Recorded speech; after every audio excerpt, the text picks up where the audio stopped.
এখন আমরা class 12 অ্যাকাউন্টেন্সির part এ অর্থাৎ পার্টনারশিপের ইন্ট্রোডাকশন টু পার্টনারশিপ এই ইউনিটের পার্ট 4 শুরু করব। আগের ক্লাসে আমরা শিখেছিলাম ডিস্ট্রিবিউশন অফ প্রফিট নিয়ে, কিন্তু তার ইলাস্ট্রেশন শুরু করবার আগে আমাদের কিছু ইম্পর্টেন্ট জার্নাল এন্ট্রিজ সম্পর্কে আলোচনা করে নিতে হবে। দেখে নিই আমাদের ইম্পর্টেন্ট জার্নাল এন্ট্রিজ যেগুলো আমাদের পিএল অ্যাপ্রোপ্রিয়েশন অ্যাকাউন্টে আসবে। আমরা আগের ক্লাসে জেনেছিলাম পিএল অ্যাপ্রোপ্রিয়েশন অ্যাকাউন্ট পিএল অ্যাকাউন্টের পরে তৈরি হয়, তাই পিএল অ্যাপ্রোপ্রিয়েশন অ্যাকাউন্ট শুরু হয় আমাদের নেট প্রফিট বা নেট লস দিয়ে। সেটা কিন্তু আমরা পাই আমাদের পিএল অ্যাকাউন্ট থেকে। তাই এক্ষেত্রে দেখো প্রথমেই আমাদের ট্রান্সফার এন্ট্রি আছে, transfer of net profit or loss. যদি আমাদের প্রফিট থাকে বা নেট প্রফিট হয়ে থাকে তাহলে সেক্ষেত্রে আমরা profit and loss account debit to profit and loss appropriation account করব। কিন্তু যদি আমাদের লস হয় তাহলে সেক্ষেত্রে আমরা রিভার্স এন্ট্রি করব, অর্থাৎ PL appro account debit to PL account. এরপরে আমরা চলে যাব সেকেন্ড আইটেমসে, যেটা আমাদের ক্ষেত্রে ইন্টারেস্ট অন ক্যাপিটাল। আমরা জানি ইন্টারেস্ট অন ক্যাপিটাল দেওয়ার ফলে আমাদের পার্টনারদের ক্যাপিটাল বাড়বে। পার্টনারের ক্যাপিটাল নিজে একটা ক্রেডিট ব্যালেন্স, তাই পার্টনারের ক্যাপিটাল যদি বাড়ে তাহলে পার্টনার্স ক্যাপিটাল অ্যাকাউন্ট কিন্তু ক্রেডিটই থাকবে। সেই জন্য দেখো আমরা ফার্স্টে এ পয়েন্টে টু পার্টনার্স ক্যাপিটাল অ্যাকাউন্ট রেখেছি, অর্থাৎ পার্টনার্স ক্যাপিটাল অ্যাকাউন্টকে ক্রেডিট করেছি এবং interest on capital account debit হয়েছে।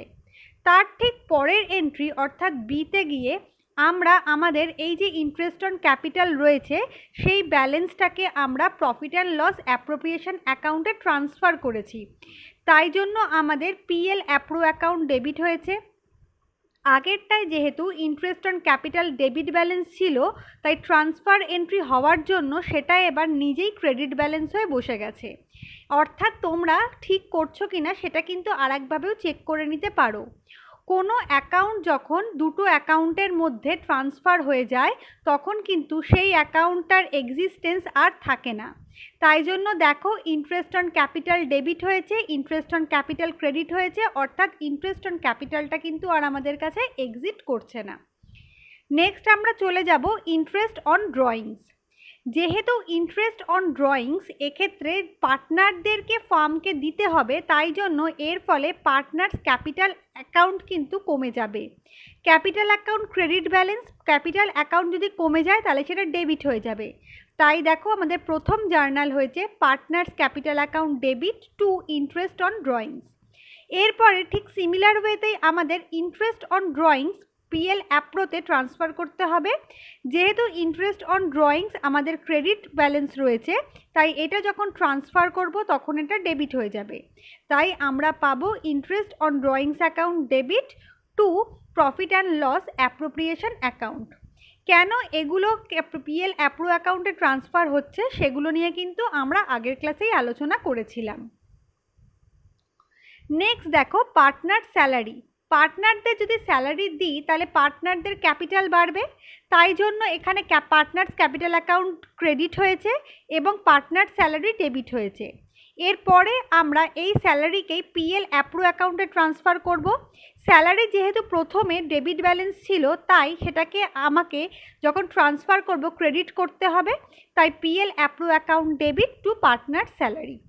নেক্সট হচ্ছে পার্টনার্স কমিশন। স্যালারি আর কমিশনের নেচার এক, সেই জন্য সিমিলার এন্ট্রি আমাদের পাস করতে হবে, শুধু এক্ষেত্রে আমরা স্যালারির জায়গায় কমিশনটাকে ইউজ করব, অর্থাৎ partners commission account debit to partners capital. Next PL appro account debit to partners commission account. এরপরে হচ্ছে ট্রান্সফার টু রিজার্ভ। আমরা জানি আমরা অনেক সময় প্রফিট যখন আর্ন করে একটা প্রতিষ্ঠান তখন সে কিছুটা টাকা তার রিজার্ভের জন্য সরিয়ে রাখে। রিজার্ভের জন্য যেহেতু আমরা টাকা সরাচ্ছি সেই জন্য আমাদের যে প্রফিটটা থাকছে সেটা অ্যাপারেন্টলি কমে যাচ্ছে। আমাদের 10,000 টাকা প্রফিট হয়েছে, আমি 6,000 টাকা রিজার্ভে সরিয়ে রাখছি, তাহলে আমাদের এখন কিন্তু প্রফিট হচ্ছে 10,000 মাইনাস 6,000। যেহেতু রিজার্ভে ট্রান্সফার করবার জন্য আমাদের প্রফিটটা কমে যাচ্ছে সেই জন্য আমাদের পিএল অ্যাপ্রো অ্যাকাউন্ট ডেবিট হয়েছে। আমরা আর একটা জিনিসও যদি খেয়াল করি বুঝতে পারবো, আমাদের রিজার্ভ অ্যান্ড সারপ্লাস কিন্তু আমার ব্যালেন্স শিটের লাইবিলিটি সাইডে আসে। লাইবিলিটি সাইডে যেগুলো আসে সেগুলোর ব্যালেন্স ক্রেডিট হয়, সেই কারণে এখানে রিজার্ভটাও ক্রেডিট হয়েছে, অর্থাৎ PL approve account debit two reserve হয়েছে। এরপর আমাদের প্রফিট অ্যান্ড লস শেয়ারিংয়ের ব্যাপার। যদি আমাদের প্রফিট হয় তাহলে profit and loss appropriation account debit to partners capital হবে। যদি আমাদের লস হয় সেক্ষেত্রে রিভার্স এন্ট্রি হবে, অর্থাৎ পার্টনার্স ক্যাপিটাল অ্যাকাউন্ট ডেবিট হবে টু পিএল অ্যাপ্রো অ্যাকাউন্ট হবে। এরপরে আমরা কিছু ইম্পর্টেন্ট টপিক নিয়ে একটু ডিটেলড অ্যানালিসিস করব, যার মধ্যে আমাদের ফার্স্ট আসছে ইন্টারেস্ট অন ক্যাপিটাল। দেখে নেব ইন্টারেস্ট অন ক্যাপিটালের আমাদের কি কি সিচুয়েশন অ্যারাইজ করতে পারে এবং তার ইম্পর্টেন্ট পয়েন্টস কি কি হতে পারে। No interest is allowed on partners' capital unless it is expressly agreed amongst the partners. আমাদের যদি বলা হয়েছে পার্টনারশিপের ইম্পর্টেন্ট জিনিস হচ্ছে পার্টনারশিপ ডিড, তাহলে পার্টনারশিপ ডিডের ক্ষেত্রে যদি সেটা আমাদের মেনশন করে দেওয়া না থাকে তাহলে কিন্তু সেই পার্টনারশিপ ডিডে ইন্টারেস্ট অন ক্যাপিটাল যেটা থাকবে সেটা আমাদের চার্জ করতে কিন্তু হবে না। When the deed specifically provided for it, interest on capital is credited to the partners at the agreed rate with reference to the time period for which the capital remained in the business during a financial year. যদি did specify করে দেয় সেক্ষেত্রে আমাদের interest on capital charge করতে হবে এবং সেই interest on ক্যাপিটালটা আমাদের ক্রেডিট করতে হবে। কিন্তু কতটা সময়ের জন্য ইন্টারেস্ট অন ক্যাপিটাল আমরা চার্জ করব, মানে আমরা তো জানি ইন্টারেস্ট চার্জ করতে গেলে আমাদের সেক্ষেত্রে টেনিওরটা দরকার হয়। তাহলে এক্ষেত্রে আমাদের টেনিওর কি হবে, আমরা ক্যাপিটালটা যতদিন বিজনেসে রাখবো তত দিনের ওপর বা সেই টাইম পিরিয়ডের জন্যই কিন্তু আমরা ইন্টারেস্ট পেয়ে থাকবো। Interest on capital is generally provided for in two situations, মানে দুটো সিচুয়েশন হলেই আমরা interest on capital generally provide করে থাকি। এ, when the partners contribute unequal amounts of capitals but share profits equally. যদি এ বি সি তিনজন partner রয়েছে, profit বা লস তিনজনের মধ্যে সমান ভাগে ডিস্ট্রিবিউট হচ্ছে কিন্তু তিনজনের সমান ক্যাপিটাল নিয়ে আসেনি, তখন সেক্ষেত্রে আমাদের ইন্টারেস্ট অন ক্যাপিটালের কনসেপ্ট অ্যারাইজ করবে। where the capital contribution is same but profit sharing ratio is unequal, মানে এটা জাস্ট ওপরের সিচুয়েশনের রিভার্স এন্ট্রি। এখানে কি, এখানে এ বি সি তিনজন পার্টনারই সমান ক্যাপিটাল নিয়ে এসছে কিন্তু তিনজনের মধ্যে আমরা আনইকুয়াল ওয়েতে প্রফিট শেয়ার করছি, তাহলে এই দুটো সিচুয়েশনের ক্ষেত্রেই জেনারেলি ইন্টারেস্ট অন ক্যাপিটাল কিন্তু আমাদের চার্জ করার দরকার হয়ে থাকে। Interest on capital is calculated with due allowances for any addition or withdrawal of capital during the accounting period.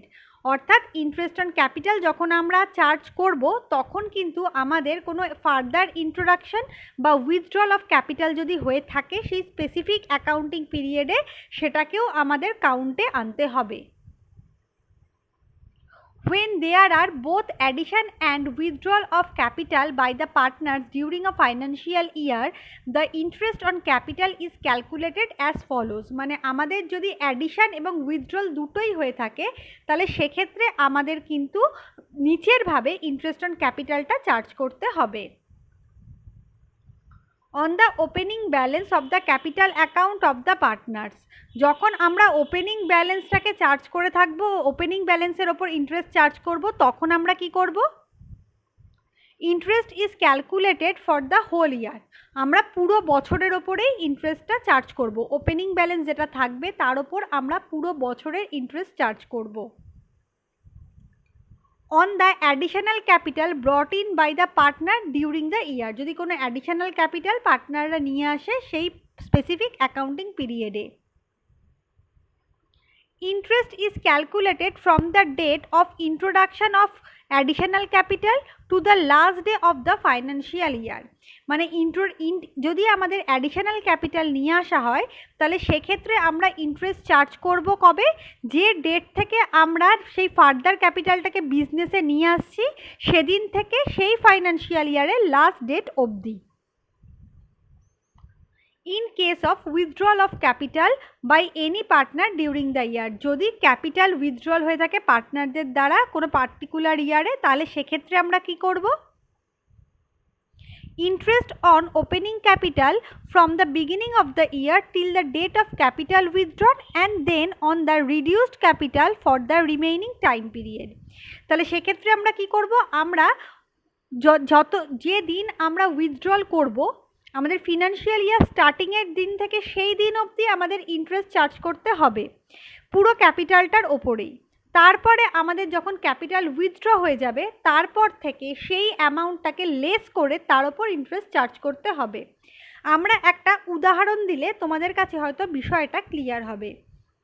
মনে করো ওপেনিং ক্যাপিটাল ব্যালেন্স আছে 1 লাখ টাকা, তাহলে এই 1 লাখ টাকার ওপর ফার্স্ট সিচুয়েশন অনুযায়ী আমরা পুরো বছরের মানে 12 মাসের ইন্টারেস্টে কিন্তু চার্জ করব। এরপরে 1 জুলাই আমাদের ফার্দার ইন্ট্রোডাকশন হলো 50,000 টাকা। তাহলে এক্ষেত্রে আমরা কি করব, এই 50,000 টাকার ওপর 1 জুলাই থেকে 31 ডিসেম্বর অবধি মানে 6 মাসের ইন্টারেস্ট চার্জ করব। এটাকে আমরা আরেকটু মডিফাই করতে পারি। 6 মাসের মাথায় আমাদের ফার্দার ক্যাপিটাল ইন্ট্রোডিউস হয়েছে, তাহলে সেক্ষেত্রে আমরা কি করব, ওপেনিং ব্যালেন্স যেটা আছে 1 লাখ, সেই 1 লাখের ওপর 6 মাসের ইন্টারেস্ট চার্জ করব। তারপরে 6 মাসের ইন্টারেস্ট যখন চার্জ করব তখন সেটা ওই 1 লাখ প্লাস 50,000 মানে 1,50,000-এর ওপর 6 মাসের ইন্টারেস্ট চার্জ করব। এবার আসি উইথড্রলের কথায়। মনে করি আমাদের 1 মে উইথড্রল হয়েছে 10,000 টাকা, তাহলে আমাদের 1 মে মানে 4 মাস আমাদের পুরো টাকাটা বিজনেসে ছিল, তাহলে সেই 4 মাস পর্যন্ত আমাদের পুরো 1 লাখ টাকার ওপর ইন্টারেস্ট চার্জ করতে হবে। বাকি 8 মাসের যখন ইন্টারেস্ট চার্জ করব তখন কিন্তু আর 1 লাখ টাকার ওপর আমরা চার্জ করব না, তখন আমরা 1 লাখ থেকে 10,000 টাকা মাইনাস করব, অর্থাৎ আমরা 90,000-এর ওপর 8 মাসের ইন্টারেস্ট কিন্তু চার্জ করে থাকব। Sometimes opening capitals of partner may not be given। অনেক সময় কি হয়, পার্টনার্স ক্যাপিটালের ওপেনিং ব্যালেন্সটা গিভেন থাকে না, তাহলে সেক্ষেত্রে আমরা কি করব, in such case before calculation of interest on capital the opening capitals will have to be worked out with the help of partners closing capital by making necessary adjustments for the additions and withdrawal of capital. মানে অনেক সময় আমাদের অঙ্কে opening balance দিয়ে দেওয়া থাকবে না, সেক্ষেত্রে আমরা ক্লোজিং ব্যালেন্সটা জানতে পারবো। সেই ক্লোজিং ব্যালেন্স থেকে আমাদের রিক্যালকুলেট করে ওপেনিং ব্যালেন্সে আসতে হবে, যার মধ্যে কিন্তু আমাদের বিভিন্ন রকমের অ্যাডজাস্টমেন্ট এবং অ্যাডিশন এবং উইথড্রল অফ ক্যাপিটালও কিন্তু সেক্ষেত্রে আমাদের আনতে হবে। এছাড়া আমাদের কি কি আনতে হবে, এছাড়া আমাদের drawings, share of profit or loss if clearly shown in the capital accounts of the partner. এছাড়াও আমাদের share of profit or loss drawing এগুলো সম্পর্কে যদি প্রপার ইনফরমেশান দিয়ে দেওয়া থাকে তাহলে সেগুলোকেও কিন্তু আমাদের কনসিডার করতে হবে। Interest on capital is allowed only when the firm has earned profit during the accounting year। Interest on capital শুধুমাত্র তখনই প্রোভাইড করা হবে যখন একটা ফার্ম সেই অ্যাকাউন্টিং পিরিয়ডে এনাফ প্রফিট আর্ন করবে। Hence no interest will be allowed if in any year the firm has incurred net loss. কিন্তু ফার্ম যদি লস করে তাহলে সেক্ষেত্রে কিন্তু কোনো রকম ইন্টারেস্ট প্রোভাইড করা যাবে না কোনো পার্টিকুলার বছরে। If in a year the profit of the firm is less than the amount due to partners as interest on capital, the payment of interest will be restricted to the amount of profit. In that case, profit will be effectively distributed in the ratio of interest on capital of each partner। এবং কোনো বছর যদি এরকম situation arise করে যে ফার্মের profit কম হয়েছে কিন্তু পার্টনারদের কাছে ডিউটা বেশি আছে ইন্টারেস্ট অন ক্যাপিটালের, তাহলে সেক্ষেত্রে আমরা যতটা অবধি প্রফিট থাকবে ততটা অবধি কিন্তু ইন্টারেস্ট অন ক্যাপিটাল ডিস্ট্রিবিউট করতে পারবো। সেক্ষেত্রে রেশিওটা কিন্তু হবে ইন্টারেস্ট অন ক্যাপিটালের রেশিও। অর্থাৎ এখানে আমরা তিনটে সিচুয়েশানের কথা জানলাম। এক হচ্ছে ফার্ম তখনই ইন্টারেস্ট অন ক্যাপিটাল দেবে যদি সে শুধুমাত্র প্রফিট করে। যদি কোনো পার্টিকুলার অ্যাকাউন্টিং ইয়ারে সে লস করে, ডিটে যদি বলাও থাকে, তবুও কিন্তু ফার্ম কোনো ইন্টারেস্ট অন ক্যাপিটাল প্রোভাইড করতে পারবে না সেই বছরে।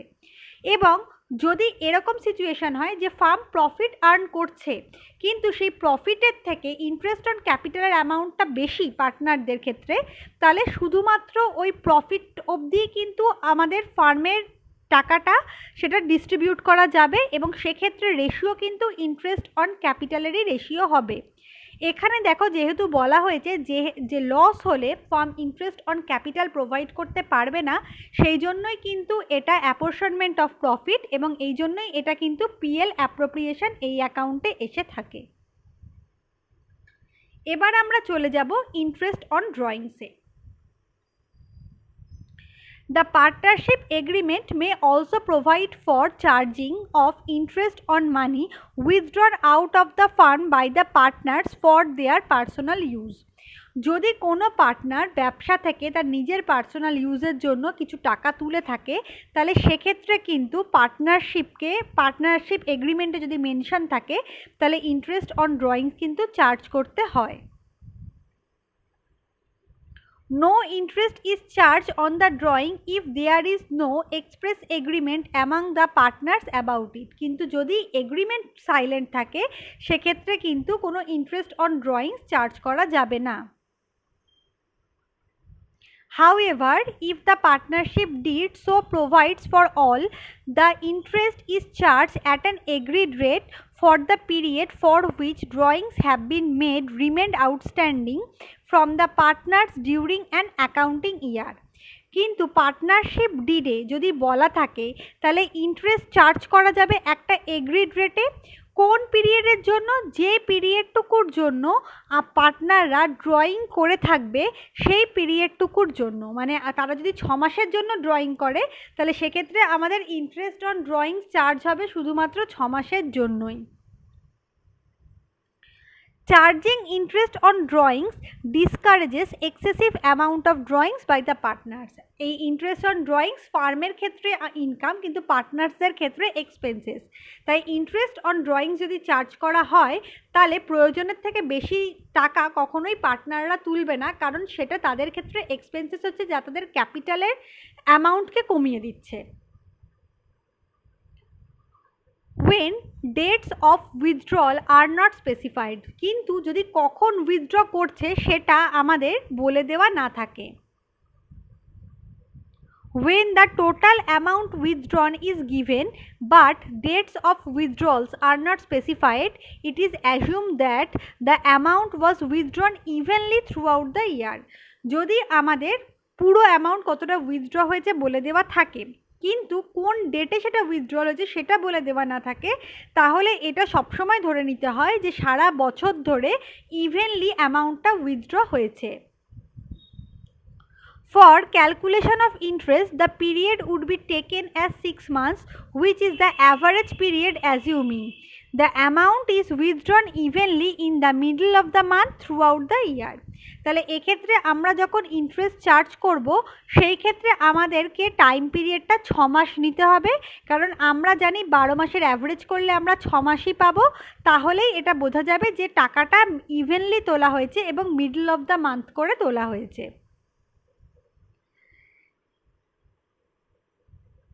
When the fixed amount are withdrawn at an regular interval, যখন আমাদের ক্ষেত্রে ফিক্সড অ্যামাউন্টটা উইথড্র করা হবে কিন্তু একটা স্পেসিফিক টাইম পিরিয়ডে, তখন কি হবে? যদি আমাদের প্রশ্নে দিয়ে দেওয়া থাকে যে সেই উইথড্রলটা হচ্ছে বিগিনিং অফ ইচ মান্থ, তাহলে সেক্ষেত্রে আমরা 6.5 মান্থসের হিসাবে ক্যালকুলেশন করব। যদি middle of the each month বলে দেওয়া থাকে বা কোনো ডেট বলে দেওয়া না থাকে সেক্ষেত্রে আমাদের টেনিওরটা হবে 6 মাসের। এন্ড অফ ইচ মান্থ বললে সেটা হবে 5.5 মান্থসের, beginning of the each quarter বললে আমাদের সেটা ধরতে হবে 7.5 মান্থসের, middle of the each quarter বললে আমাদের ধরতে হবে 6 মান্থসের, এন্ড অফ ইচ কোয়ার্টার ধরলে আমাদের ধরতে হবে 4.5 মান্থসের। অর্থাৎ এই চারটা তোমাদের মুখস্থ রাখতে হবে, না হলে কিন্তু অঙ্ক করতে অসুবিধা হবে। নেক্সট হচ্ছে আমাদের interest on loan. Interest on loan is the amount due to partner or partners from the firm for the amount advanced by them to the firm over and above capital contribution. অর্থাৎ কোনো partner বা পার্টনাররা যদি তাদের capital ছাড়াও অতিরিক্ত টাকা বিজনেসে provide করে থাকে অ্যাজ অ্যাডভান্স, তখন এই ইন্টারেস্ট অন লোনটা তখন সেটা ফার্মের পয়েন্ট অফ ভিউ থেকে লোন হয়ে যায় এবং তার জন্য ফার্মকে পার্টনারদেরকে ইন্টারেস্ট প্রোভাইড করতে হয়। It is a charge against profit and not appropriation of profit and is debited to profit and loss account. এটা আমাদের চার্জ এগেনস্ট প্রফিট। কেন চার্জ এগেনস্ট প্রফিট আমরা আগের ক্লাসেই জেনেছি, এবং এই জন্য এটাকে আমরা এটা আমাদের চার্জ এগেনস্ট প্রফিট, কিন্তু অ্যাপোর্শনমেন্ট অফ দ্য প্রফিট নয়, সেই জন্য এটা আমাদের পিএল অ্যাকাউন্টে ডেবিট হয়ে থাকে। কেন নয় সেটা আমি তোমাদের যদি মনে না থাকে তাও একবার বলে দিই। আমরা একটু আগেই জানলাম যে ইন্টারেস্ট অন ক্যাপিটাল যদি ফার্ম প্রফিট করে তবেই একমাত্র দিতে পারবে, কিন্তু ইন্টারেস্ট অন লোনের ক্ষেত্রে কিন্তু এই কথাটা একদমই খাটে না। অর্থাৎ ফার্মের যদি লস হয় তবুও ফার্মকে ইন্টারেস্ট অন লোন প্রোভাইড করতে হবে। সেই জন্যই এটাকে আমরা চার্জ এগেনস্ট প্রফিট বলি, অ্যাপ্রোপ্রিয়েশন অফ প্রফিট বলি না। আর আমরা জানি চার্জ এগেনস্ট প্রফিট সবসময় কিন্তু আমাদের প্রফিট অ্যান্ড লস অ্যাকাউন্টের ডেবিট দিকে আসে। It is always allowed to the partner or partners irrespective of the fact that deed provides the same for the same or not. আমরা এটাও জানি যে আমাদের ডিডে মেনশন করা থাকুক বা না থাকুক, আমাদের এক্ষেত্রে কিন্তু ইন্টারেস্ট প্রোভাইড করতে হবে পার্টনারদের। If interest on loan is allowed in the deed, যদি আমাদের ক্ষেত্রে ইন্টারেস্ট অন লোন প্রোভাইড করা থাকে, ডিডে মেনশন করে দেওয়া থাকে, তাহলে যে রেটটা স্পেসিফাই করে দেবে সেই রেটে আমাদের কিন্তু ইন্টারেস্ট প্রোভাইড করতে হবে। ইফ ডিড ইজ সাইলেন্ট, যদি ইন্টারেস্ট অন লোনের কথা ডিডে মেনশন করে দেওয়া না থাকে, সেক্ষেত্রে আমাদের কিন্তু 6% রেটে ইন্টারেস্ট চার্জ করতে হবে, কারণ সেটাই পার্টনারশিপ অ্যাক্টের সেকশন 13 স্পেসিফাই করে দিয়েছে। অর্থাৎ এই গেল আজকে আমাদের ইম্পর্টেন্ট টপিক নিয়ে ডিসকাশন এবং জার্নাল এন্ট্রিজ। পরের দিন আমরা এর ইলাস্ট্রেশন করব।